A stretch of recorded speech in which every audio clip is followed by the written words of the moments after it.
Afternoon everyone, welcome back to the channel. So today we're going to talk about a floating trem setup on a Fender Stratocaster.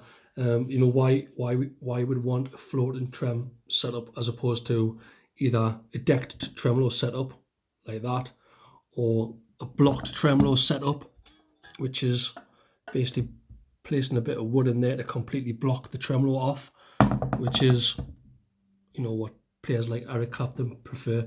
And there's a lot of benefits to having either a decked or a blocked tremolo, which we're not going to go into in this video. There's apparently a lot of negatives that go towards a floating tremolo setup, but that is the standard method of setting up a Stratocaster tremolo system with it floating. That's how Leo Fender designed it all those years ago, and that's how the guitar was designed. Why buy a Strat if you're not going to get the full use out of the tremolo, down bend and up bend? Anyway, but we're not going to cover that argument in this video.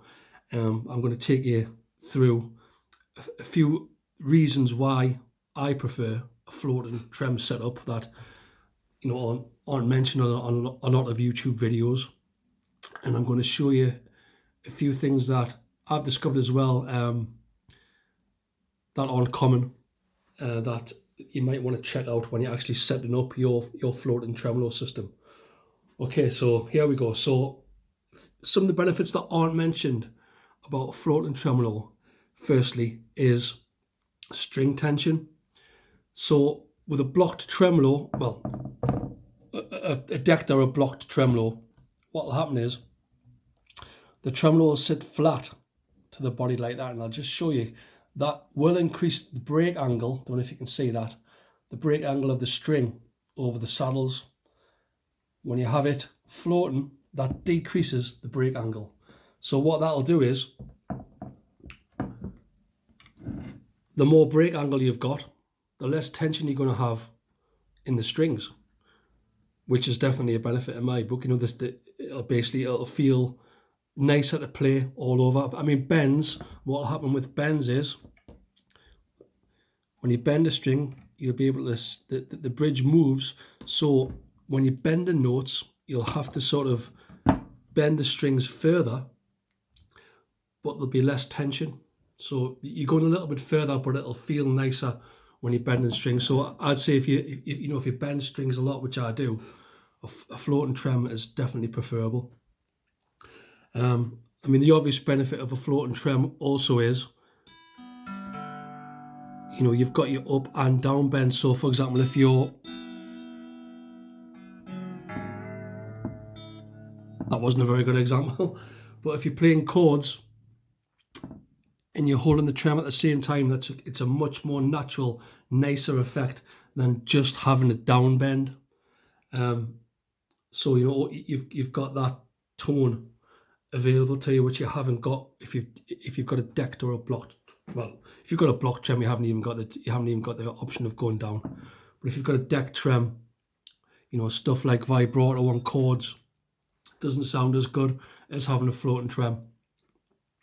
Plus, the floating trem is just a lot nicer to operate with less string tension in there. So yeah, that's just a couple of things that aren't mentioned with floating systems. People normally just say the benefit is you get the full use out of the tremolo, but it's not just about having the full use of the tremolo.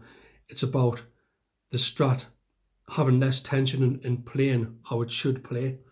There's also a theory that having a floating system lends a more airy tone to the guitar, meaning that basically the springs, I like to have three springs. Those springs come into play in the tone, like a little bit of creating its own reverb chamber, as it were, which you don't get as much with a blocked or a decked trem. So that's another benefit. I'm not 100% on that. Some players prefer the more, think that you get a more solid tone out of a blocked or a decked trem, but we'll see. I like the sound of a Strat as it was designed. Do the springs come into play? Does it create its own reverb? I'm not too sure, but I'm going to just go along with that for now. Yeah, so those are just a few things that aren't really mentioned in other YouTube videos. For me, the string tension's a biggie. You know, when you've got the trem, when you've got a Strat with the trem decked, feels a lot stiffer to me. It feels a lot more natural to play with a floating trem. Okay, so now I'm just going to go through a few setup things with you that also aren't really mentioned that often. So Fender specs to set up a floating trem, I'll try and show you this, is an 1/8 of an inch on the back of the trem. So the way I've set it up is, don't know if you can see that, mine's not an 1/8 of an inch, it's actually 3/64 as opposed to 2/64, as opposed to 4/64. And the reason behind that is, if you set it to an 1/8 of an inch, what you find will happen is, hopefully I can show you this without breaking the guitar. What will happen is, as you depress the trem, it'll bang against the back of the cavity, which it's not doing here because I've set the trem a little bit lower. So you don't want the trem block hitting the back of the cavity, because that'll just make a noise and it'll just be distracting. So yeah, so my advice is, don't do it to an 1/8 of an inch, set it a little bit lower, and that'll just give you a little bit more room to maneuver. It'll give the trem block more room to maneuver in the back cavity. So that's the first thing. I mean, it could be different on other guitars. Just make sure you've got enough space so that when you do go down, the trem block isn't whacking against the back of the cavity when you do that. The other thing to mention is, this is a 2-point tremolo as opposed to a 6-point.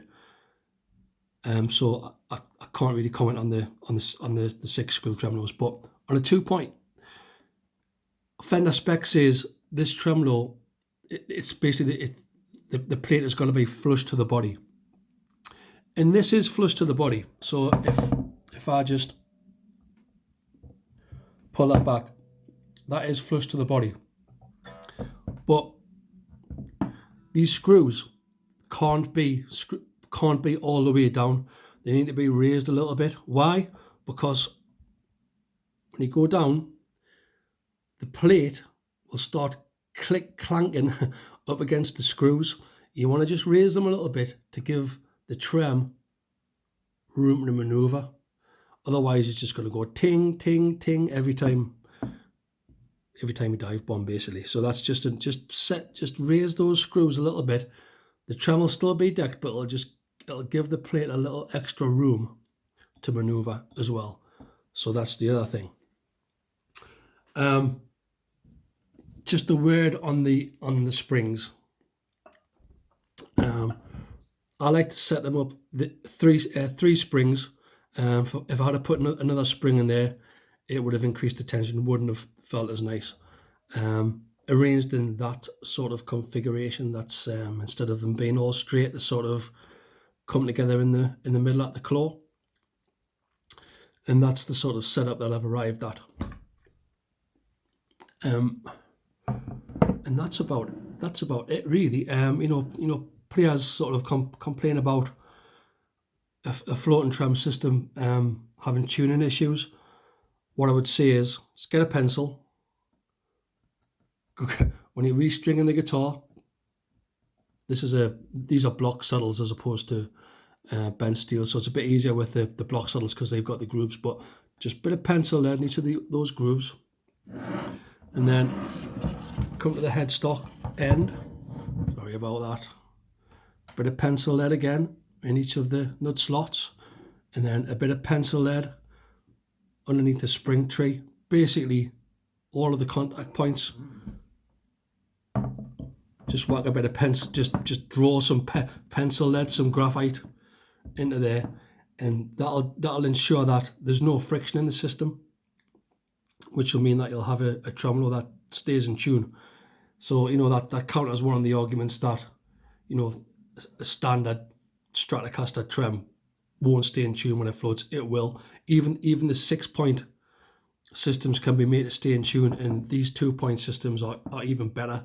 No tuning issues at all with this guitar. So, in summary, what I would say is, a Fender Strat is designed to have a floating trem. If you don't want a floating trem, my advice is, if you like the Fender sound, buy a Telecaster. If you don't, buy a Les Paul. Buy something with a fixed bridge. If you want a Stratocaster, go all in. Go for a full-on floating setup that'll give you, the extra springy feel, and it is nicely tensioned with a floating trem. This guitar plays really well. Bends are really easy. These are 9-gauge strings. It's even better with 8s, but with 9s is a nice compromise. If you were gigging, that's another factor in there, because if you snap a string basically in the middle of a gig, the only option that you've got is to carry a spare guitar, because when you've got a floating trem, if you snap a string, all of the rest will go out. So that's one benefit of a fixed bridge, or a decked or a block bridge. Snap a string, you can get to the end of the song. The only disadvantage with a floating setup is you can't get the end of the song. You have to basically stop and then switch guitars, which is a bit of a bummer. But if you take good care of your strings, that shouldn't happen. And then you've got all the benefits of the lovely full range tremolo at your disposal, springy sound, slinky action, easy bends. You've got a real Stratocaster. So that's it for today. Hope you like the video.